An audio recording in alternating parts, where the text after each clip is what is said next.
Hi தோலாஸ், நம்ம எல்லாருமே லைஃப்ல வந்து கண்டிப்பா ஒரு தப்பு பண்ணியிருப்போம். ஒரு வேளை டைம் டிராவல் பண்றோம், இல்ல டைம் மிஷின் இருக்கு அப்படின்னா நான் கண்டிப்பா அந்த தப்பு போய் திருத்திட்டு வருவேன்ப்பா அப்படின்னு லைஃப்ல ஸ்பெசிஃபிக்கா சொல்ற அளவுக்கு நம்ம எல்லாருக்குமே ஏதாவது ஒரு மிஸ்டேக்ஸ் கண்டிப்பா இருக்கும். ஸோ எனக்குமே மிஸ்டேக்ஸ் இருக்கு. அதுல ஒரு ஸ்பெசிஃபிக்கான ஒரு 3 மிஸ்டேக்ஸ் பத்தி தான் பேச போறேன். ஆல்ரெடி மேபி இது உங்களுக்கு தெரிஞ்சுக்கலாம். அப்படி தெரியலனா டீட்டெயிலாக அந்த வீடியோ ஃபுல்லா பாருங்க. உங்களுக்கு இந்த வீடியோலாம் பிடிக்காதுன்னா நீங்க ஸ்கிப் பண்ணிட்டு போயிடலாம். ஒருவேளை என்னோட எக்ஸ்பீரியன்ஸ்லேருந்து நீங்கள் இந்த தப்பு பண்ணக்கூடாதுன்னு நினைக்கிறீங்க, இதில் கெயின் பண்ணிக்கிறீங்க ஏதாவது ஒரு விஷயம்னா தாராளமாக வீடியோ என் வரைக்கும் பாருங்கள். ஸோ டீனேஜர்ஸ் இந்த மிஸ்டேக்ஸை டீனேஜர்ஸ் மட்டும் கிடையாது, அடல்ட்ஸுமே இந்த மிஸ்டேக்ஸை பண்ணக்கூடாது அப்படின்னு தான் நான் நினைக்கிறேன். நம்ம 1000 சப்ஸ்கிரைபர்ஸ் ரீச் பண்ணியிருக்கோம். இதுக்கு ட்ரீட் வைக்கலாமா அப்படின்னா காசு இல்லைப்பா, காசு இல்லை. ஸோ அதனால் என்னால் முடிஞ்சது உங்களுக்கு இன்னும் நல்ல கண்டென்ட் கொடுக்கறதுக்கு நான் ட்ரை பண்ணுறேன். Welcome to channel voice of KJ. And பேசிக்கிட்டு இருக்கிறது நான் அந்த கேஜே. என்னோட சேனலோட ஞாபகம் வச்சுக்கோங்க. ஏதாவது ஒரு இடத்துல என்னோட சேனல் உங்களுக்கு ரொம்ப ரொம்ப ரொம்ப ரொம்ப யூஸ்ஃபுல்லாக இருக்கும். All R my brothers and sisters இப்படின்னு சொல்லி ஸ்கூலில் நம்ம வந்து பிளட்ஜ் பண்ணியிருப்போம் இல்லையா? ஸோ இந்த மாதிரி நம்ம வந்து எல்லார் கூடயும் ஃப்ரெண்ட்ஸு, பிரதர்ஸ் அண்ட் சிஸ்டர்ஸ்ன்னு சொல்லி பழகிறது தான் நான் பெரிய ஒரு தப்பாக பார்க்குறேன். ஏங்க இதை சொல்கிறேன் ஓகேவா? ஸ்கூல் டைமில் படிச்சுட்டு இருக்கும் போது எனக்கு ஒரு பொண்ணு பிடிச்சிருந்துச்சு. ஐ மீன் அந்த டைமில் ஒரு அட்ராக்ஷன் வரும். அது வெறும் அட்ராக்ஷன், இன்ஃபாக்சுவேஷன். ஓகே, இதை நான் வந்து என்ன பண்ணுறேன்னா என்னோட க்ளோஸ் ஃப்ரெண்டுக்கிட்ட போய் மச்சான் இந்த மாதிரி எனக்கு அந்த பொண்ணு ரொம்ப பிடிச்சிருக்கு அப்படின்னு நான் சொல்கிறேன். ஐ மீன் இப்போ க்ளோஸ் ஃப்ரெண்ட்லாம் கிடையாது. அப்போது நான் இது யார்ட்டையும் சொல்லாதரா, தெரிஞ்சிச்சுன்னா ஒரு மாதிரி கலாய்க்க ஆரம்பிச்சிருவானுங்க அப்படின்னு சொல்லி சொல்கிறேன். தலைவர் என்ன பண்ணிட்டாரு, போய் எல்லார்ட்டையும் சொல்லிட்டார். நம்ம எல்லாரோட கேங்லையுமே இந்த மாதிரி ஒருத்தன் இருப்பான். நம்ம எந்த ஒரு விஷயத்த சொல்லக்கூடாதுங்கிறோமோ அதை தான் போய் முதல்ல சொல்லுவான். இவன் சொன்னோடனே அவனுங்க என்ன பண்ணிட்டானுங்க, அந்த பொண்ணு போறப்ப வரப்போ மச்சான் வாழ்றா மச்சான் வாழ்றா அப்படின்னு சொல்லியே எனக்குள்ள ஒரு ஆசையை விதைச்சிட்டானுங்க. அந்த பொண்ணை ஜஸ்ட் நல்லா இருக்காங்கன்னு பார்த்தேன். எனக்கு அந்த பொண்ணு மேல ஒரு இன்ஃபாக்சுவேஷன் கிரியேட் ஆயிடுச்சு. ஓகேவா? அந்த பொண்ணு அதுக்கப்புறமேட்டு அந்த விஷயம் தெரிஞ்சு வந்து திட்டினாங்க, இதெல்லாம் எனக்கு பிடிக்காதுனாங்க. அதெல்லாம் வேற விஷயம். நம்ம அந்த கண்டென்ட்குள்ளேயே போக வேணாம். ஸோ இது எதுக்காக சொல்றேன்னா, நம்ம எல்லார் கேங்குள்ளேயுமே ஒருத்தர் இருப்பான். அவன் வந்து ஒரு விஷயத்த நம்ம சொல்லியிருப்போம். இவனுங்க என்ன பண்ணுவானுங்கன்னா சொல்லியே இந்த ஒரு தாட்டை கிரியேட் பண்ணிடுவானுங்க. இந்த ஒரு தாட்டை கிரியேட் பண்ணதுக்கு அப்புறம் நமக்கு எல்லாருக்குமே என்ன ஆயிடும்னா, ஓகே இவன் நம்ம ஃப்ரெண்டுப்பா, இவன் எனக்கு ரொம்ப பிடிச்சவன், இவன் என்ன சொன்னாலும் கரெக்டாக தான் இருக்கும், இவன் சொல்ற மாதிரி இவங்க தான் நம்மளோட சொல்மேட்டா இருப்பாங்க. நம்ம டக்குன்னு அந்த இடத்துல ஒரு தப்பான ஒரு இடத்துல போய் குதிச்சிருவோம். இதே மாதிரி காலேஜ்லேயும் ஒரு சம்பவம் இருக்கு எனக்கு.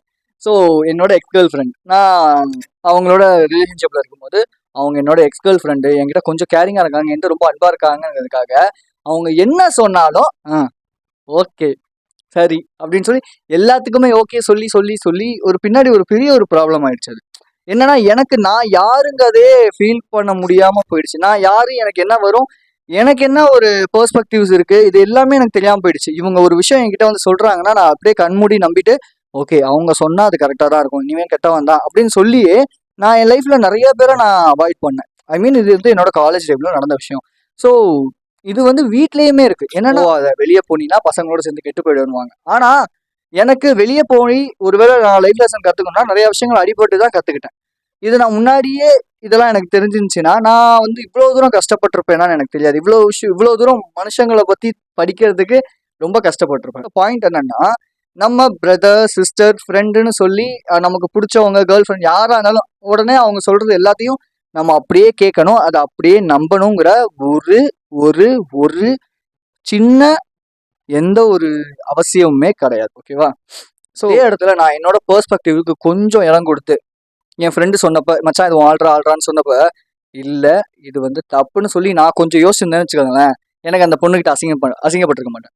அதே மாதிரி என்னோட எக்ஸ் கேர்ள் ஃப்ரெண்ட் சொல்லும் போது இல்லை நம்ம அவங்க கூட பழகாம நம்ம அவங்கள தப்புன்னு சொல்லக்கூடாதுங்கிற அந்த ஒரு மென்டாலிட்டி எனக்கு இருந்துச்சு வச்சுக்கோங்களேன், நான் காலேஜில் நிறைய பேரோட பழகிருப்பேன், இன்னும் நிறைய விஷயங்கள் கற்றுட்டு இருப்பேன், ஈஸியாக கற்றுட்டு இருப்பேன்.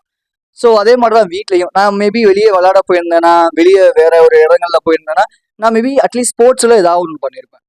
ஸோ இது எல்லாமே கற்றுக்கிறதுக்கு எனக்கு லேட் ஆயிடுச்சு. பிகாஸ் ஆஃப் அவங்க எனக்கு பிடிச்சவங்க, இவங்க எனக்கு பிடிச்சவங்க, இது இவங்க சொல்றது கேட்டா எனக்கு நல்லது தான், இவங்க சொல்றது நான் அப்படியே கேட்கணும், இல்லைன்னா அவங்க தப்பா நினைச்சிருவாங்க. ஸோ இந்த மாதிரியான விஷயங்கள். ஸோ டீனேஜர்ஸ், அடல்ட்ஸ், நீங்க யாரா இருந்தாலும் சரி, உங்களுக்கு ஒரு ரொம்ப பிடிச்சவங்களாவே இருந்துட்டு போட்டோம், அது யாரா வேணா இருந்துட்டு போட்டோம், அவங்க ஒரு விஷயம் சொல்றாங்கிறதுக்காக அதை அப்படியே நம்பணுங்கிற எந்த விதமான அவசியமும் கிடையாது. ஜஸ்ட் உங்களோட பெர்ஸ்பெக்டிவ்க்கு நீங்க கொஞ்சம் இடம் கொடுங்க. Number 2, career mistake. So career பொறுத்த வரைக்கும் என்னோட பேஷன் என்ன, எனக்கு என்ன வரும், இதை பற்றி நான் கொஞ்சம் கூட கவலைப்பட்டதே கிடையாது. ஸ்கூல் முடிக்கிற வரைக்குமே எனக்கு இருந்த ஒரே ஒரு தாட் என்னன்னா, எப்படிடா இந்த ஸ்கூலை முடிப்போம் அப்படிங்கிறதான். எப்படியாவது இந்த ஸ்கூலை முடிச்சிடணும். காலேஜ் பிஏ இங்கிலீஷ் எடுத்ததுக்கு மெயின் ரீசன் ஒன்று எனக்கு இங்கிலீஷ் பிடிக்கும், இன்னொன்று இங்கிலீஷுங்கிறது ரொம்ப ஈஸி. அதுக்கப்புறமேட்டு நான் என்ன பண்ண போறேங்கிற எந்த ஒரு ஐடியாவுமே எனக்கு இல்லை சுத்தமாக. அண்ட் ஸோ காலேஜ் முடிச்சதுக்கு அப்புறம் என் ஃப்ரெண்டு வந்து ஒரு சின்ன ஒரு ஆஃபீஸில் போய் வேலைக்கு சேர்ந்தான். ஒரு என்ன சொல்லுவாங்க அது பேர், லைக் வந்து ஒரு ஸ்டார்ட் அப்பில் போய் வேலைக்கு சேர்ந்தான். ஸோ அவன் தான் வந்து என்னையும் அங்கே வந்து ரிஃபர் பண்ணான். ஸோ நானும் போய் அங்கே பண்ணேன். அவ்வளோதான். ஸ்டார்டிங் சேலரியே எவ்வளவோ ரொம்ப கம்மியாக தான் இருந்துச்சு. ஓகேவா, அதை நான் சொல்லலாம் விரும்பலை. ஸோ அதுக்கப்புறமேட்டுமே எனக்கு இந்த கரியர் பற்றி என்ன பண்ணுறது ஏது பண்ணுறதுங்க எந்த விதமான ஐடியாவுமே இருந்தது கிடையாது. என்னை பொறுத்த வரைக்கும்லாம் நார்மலாக என்ன தாட் இருந்துச்சு அப்படின்னா, ஐடியாங்கிறது எப்படி இருந்துச்சுன்னா, வேலைக்கு போகணும், சம்பாதிக்கணும், கல்யாணம் பண்ணணும், இவ்வளோதான் லைஃப்னு நினச்சேனே தவிர, இதை தாண்டி நமக்குன்னு ஒரு விஷயம் ஒன்று இருக்குது, நமக்குன்னு ஒரு எய்ம் ஒன்று இருக்குது, நம்ம எதில் ஷைன் ஆகணும், நம்ம எதில் பாதிக்கப்பட்டுட்டு இருக்கோம். ஸோ இதுலேருந்து மற்ற பசங்க எத்தனை பேர் இந்த மாதிரி பாதிக்கப்படுறாங்க, இதுலேருந்து எத்தனை பேரை வெளியே கொண்டு வரலாம், இப்படிங்கிறது எல்லாமே ஒரு வருஷத்துக்கு முன்னாடி தான் எனக்கு தெரியவே ஆரம்பிச்சிச்சு. ஸோ அந்த பேஷன் பற்றி கரியர் பற்றிலாம் எனக்கு ஒன்றுமே ஐடியாவே இல்லாமல் இருந்தது தான் நான் பண்ண ரெண்டாவது பெரிய மிஸ்டேக் என்னோட லைஃப்பில். மேபி இப்போ எனக்கு ஒரு டைம் ட்ராவல் மிஷின் கிடச்சா கூட நான் பாஸ்டில் போய் அந்த விஷயத்த சரி பண்ணிட்டு வரணும்னு தான் நினைப்பேன். நான் இப்போ யூடியூப் ஸ்டார்ட் பண்ணதுக்கு நான் காலேஜ் டைமில் சும்மா வெட்டியாக சுற்றிட்டு எல்லாரு கூடயுமே வெட்டியாக சுற்றிக்கிட்டு இருந்ததுக்கு நான் அட்லீஸ்ட் ஏதாவது ஒன்று பண்ணியிருக்கலாம். அந்த டைமில் எனக்கு என்ன வரும், எனக்கு என்ன வராது, இது எல்லாமே தெரிஞ்சிருக்கலாம். ஏன்னா அந்த டைம் ரொம்ப ஃப்ரீயான டைமாக இருந்துச்சு எனக்கு பொறுத்த வரைக்கும். காலேஜ் டைமில் எனக்கு பெரிய ரெஸ்பான்சிபிலிட்டிஸ் ப்ரெஷர்னு எதுவுமே இல்லை.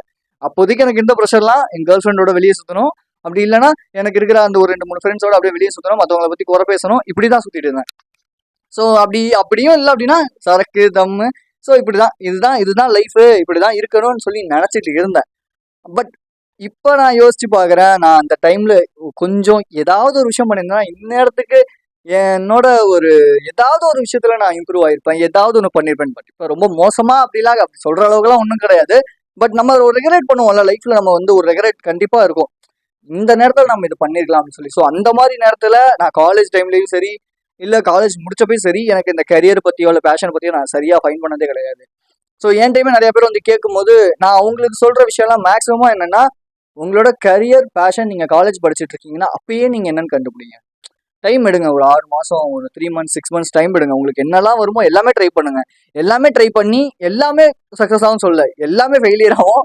அதில் ஏதாவது 1 2 3 வந்து சூப்பர் டூப்பர் ஹிட் கொடுக்கும். ஸோ அந்த சூப்பர் டூப்பர் ஹிட்டில் இன்னும் நம்ம எப்படி வேற மாதிரி ஏதாவது பண்ணலாம், இந்த மாதிரி ட்ரை பண்ணுங்க. ஸோ இந்த மாதிரி சஜஷன் தான் நான் கொடுப்பேன். பிகாஸ் நான் பண்ண தப்பு, நான் பட்ட கஷ்டம் நீங்கள் யாரும் படக்கூடாதுன்னு நான் நினைக்கிறேன். மூணாவதா டைம் டிராவல் மிஷின் கிடச்சிச்சுன்னா நான் வந்து சரி பண்ணணும்னு நினைக்கிற ஒரு மிஸ்டேக் என்ன, ஃபினான்ஷியல் மிஸ்டேக். சின்ன ஒரு இன்சிடென்ட் சொல்கிறேன். காலேஜ் டைமில் எனக்கு வந்து எங்கள் அம்மா வந்து ஒரு 2000 ரூபா பேங்க்கில் போட்டு வச்சாங்க. அந்த 2000 ரூபாயை நான் 2 நாளில் காலி பண்ணிட்டேன். எப்படின்னா, அந்த படம் இருக்குது அப்படிங்கிறதுனால இந்தா வச்சுக்கோ அப்படி சொல்லி ஒருத்தண்ட கொடுக்குறது, இந்தா வச்சுக்கோன்னு சொல்லி கொடுக்குறது, படத்துக்கு போகிறது, கேர்ள் ஃப்ரெண்டோட வெளியே சுற்றுறது, செலவு நிறையா பண்ணுறது, இப்படின்னு சொல்லி ஃபினான்ஷியல் வைஸ் கொஞ்சம் கூட நான் யோசிக்கவே இல்லை. அது எங்கள் அம்மாவோட பணம் அப்படின்னு கூட.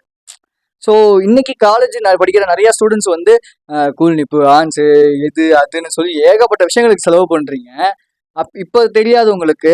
நீங்கள் வந்து ஒரு 25 26 வரும்போது you will regret for those mistakes. ஒரு விஷயம் நான் பண்ண தப்பு என்னன்னா, அத்தியாவசியத்துக்கு செலவு பண்ணாமல் ஆடம்பரத்துக்கு செலவு பண்ணுது. ஸோ வேலைக்கு போகிறேன், நிறைய சம்பாதிக்கிறேன் அப்படிங்கிறதுனால என்ன பண்ணிட்டேன்னா, ஆடம்பரம் போடு, இந்த ட்ரெஸ்ஸை வாங்கு, இந்த க்ரீம் வாங்கு, இது வாங்கு, அது வாங்கு சொல்லி எல்லாத்துக்கும் வாரம் ஆனால் குடிக்கணும், வா பெரிய காஸ்ட்லி பார் போவோம், அங்கே போய் குடிப்போம் இப்படின்னு சொல்லி ஃபினான்ஷியல் வைஸ் நான் கொஞ்சம் கூட யோசிக்கவே இல்லை. அண்ட் ஸோ ஷேர் மார்க்கெட் பற்றி படிச்சுட்டு இருந்தனால அதுக்கப்புறம் கொஞ்சோண்டு ஷேர் மார்க்கெட்டில் இன்ட்ரெஸ்ட் வந்து அதில் இன்வெஸ்ட் பண்ணேன். அப்புறம் அதை பாதியிலே அப்படியே குவிட் பண்ணிட்டேன். அப்புறம் ஆர்டி போட்டேன், அந்த பணத்தையும் எடுத்து நிறையா செலவு பண்ணிட்டேன். ஸோ இப்படி நான் வந்து ஃபினான்ஷியல் ரீதியாக வந்து நிறைய தப்பு மட்டும்தான் பண்ணியிருக்கேனே தவிர எந்த விதமான ஒரு முன்னேற்றமும் என் லைஃப்பில் நான் பண்ணதே கிடையாது. ஸோ இதெல்லாம் எதுக்காக உங்களுக்கு சொல்கிறேன்னா, இந்த தப்பெல்லாம் நீங்காதீங்க. இப்போ உங்களுக்கு தெரியாது, இப்போ இது எல்லாமே சந்தோஷமாக ஜாலியாக தெரியலாம். பட் ஒரு சர்டன் பீரியடுக்கு அப்புறம் தான் தெரியும் நீங்கள் எவ்வளோ பெரிய ஒரு தப்பை பண்ணியிருப்பீங்க. லைஃப்பில் ரெக்ரெட் நம்ம ஒரு சில விஷயத்துக்கு ரொம்பவே ரெக்ரெட் பண்ணுவோம். அதில் இன்னும் விஷயத்துக்கு கண்டிப்பாக நம்ம லைஃப் ஃபுல்லாக ரெக்ரெட் பண்ணுவோம். ஸோ அதனால் நீங்கள் இந்த விஷயத்துக்குலாம் ரெக்ரெட் பண்ணக்கூடாதுன்னு நான் நினைக்கிறேன். And so be strong and stay positive. This is KJ. Once again and thank you for subscribing my channel. And so இதுக்கப்புறமேட்டு இன்னும் நிறையா சப்ஸ்கிரைப் பண்ணுங்கள். உங்கள் ஃப்ரெண்ட்ஸுக்கெலாம் அந்த வீடியோவை முடிஞ்சால் ஷேர் பண்ணுங்கள். I will see you in this video and thanks for watching this video.